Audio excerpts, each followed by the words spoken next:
Hello అందరికీ welcome back to my YouTube channel మనవిని 9597 official. So one more బ్లాగ్తో మీ ముందుకైతే వచ్చేసానండి. ఈరోజు వచ్చేసి మహాశివరాత్రి. సో ఈరోజు చాలామంది ఉపవాసాలు ఉంటారు, జాగరణ చేస్తారు కదా. సో ఈరోజు ఉపవాసం ఉండి శివుని ఏం కోరుకున్నా అది జరుగుతుందంటారు. సో మీలో ఎంతమంది ఉపవాసం ఉన్నారో కమెంట్ చేయండి. అండ్ ఈరోజు నేను కూడా ఉపవాసం అయితే ఉన్నానండి. నేను మా హస్బెండ్ ఇద్దరము ఉన్నాము ఫాస్టింగ్. అండ్ మా అత్తమ్మ వాళ్ళైతే లేరు, ఎందుకంటే కొంచెం ఏజ్ కదా, ఉండలేరు. సో నేను మా హస్బెండ్ అయితే ఉన్నాం.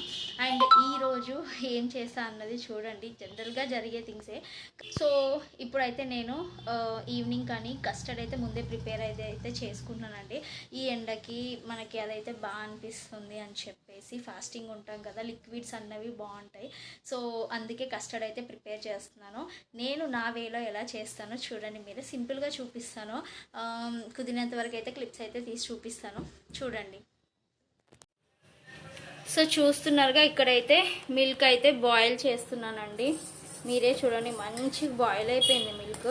నేను వచ్చేసి ఇక్కడ 1/2 లీటర్ మిల్క్ అయితే తీసుకున్నానండి. ఫుల్ ఫ్యాట్ కాదు, ఏమి కాదు, నార్మల్ మిల్కే తీసుకున్నాను. అండ్ ఇక్కడ వచ్చేసి కస్టర్డ్ పౌడర్ని అయితే ఒక చిన్న గిన్నెలో ముందే కలిపి పెట్టుకున్నానండి.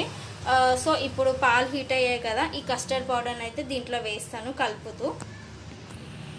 సో ఇక్కడైతే నేను ఏం చేశానంటే, ఫస్ట్ పాల ప్యాకెట్ ఉంటుంది కదండి, 1/2 లీటర్ అంటే పెద్ద పాల ప్యాకెట్ దొరుకుతుంది కదా, అది తీసుకున్నాను. ఫుల్ ఫ్యాట్ కాదు, ఏమీ కాదు, నార్మల్ మిల్కే అది.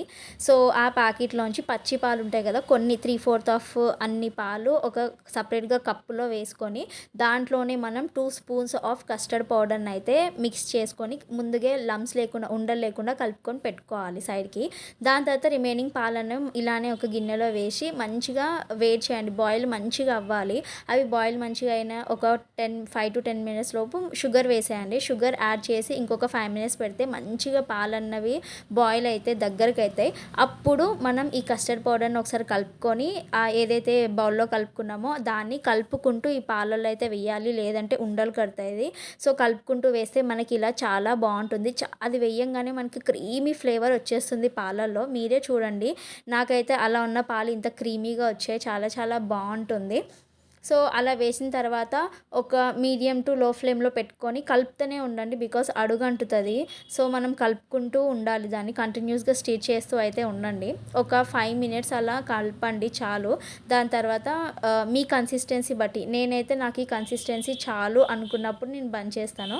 సో మీకు ఎక్కువ పలుచగా కావాలంటే, కొంచెం పలుచగా అయితే ఏం బాగోదండి, కొంచెం చిక్కగా ఉండాలి, కొంచెం పలుచగా ఉండాలి, మరీ గట్టిగా ఉన్నా బాగోదు. దీంట్లో మనం ఇంకా ఫ్రూట్స్ యాడ్ చేస్తాం కాబట్టి అది ఇంకా దగ్గరగా అయిపోతుంది. సో కన్సిస్టెన్సీ అన్నది చూసుకొని కలుపుకుంటూ ఉండాలి. సో నాకైతే ఇక్కడ చాలా మంచిగా క్రీమీ టెక్స్చర్లో అయితే వస్తుంది. మీరే సైడ్కి చూడండి, బౌల్కి అది మొత్తం అంటుకుంటుంది. చాలా చాలా క్రీమీగా అయితే వచ్చిందండి పాలు అండ్ కస్టర్డ్ది. నేనైతే వెనీలా ఫ్లేవర్ అయితే యూస్ చేశాను కస్టర్డ్ మిల్క్లో, మీరు ఏదైనా యూస్ చేసుకోవచ్చు.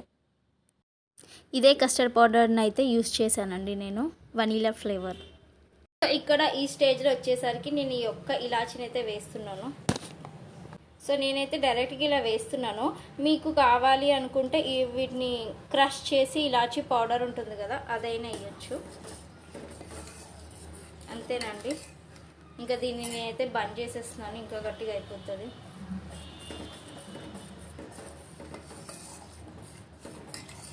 సో చూసారు కదా, ఇప్పటి వరకు అయితే చేశాను. నెక్స్ట్ అయితే ఫ్రూట్స్ కట్ చేసుకుంటాను, అవి కూడా చూడండి, చూపిస్తాను. చూడండి ఏం ఫ్రూట్స్ వేస్తున్నాను.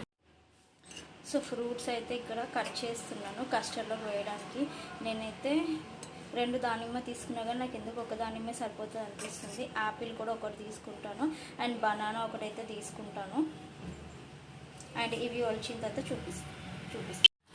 సో దానిమ్మ అయితే నాకు ఒక దానిమ్మ ఇన్ని వచ్చేయండి. సో ఇవే అయితే నేను ఇప్పుడు కస్టర్డ్లో వేస్తాను.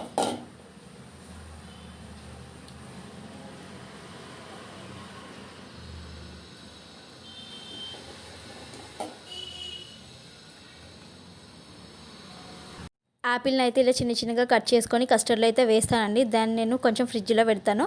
రిమైనింగ్ వచ్చేసి నెక్స్ట్ వీడియోలో చూడండి.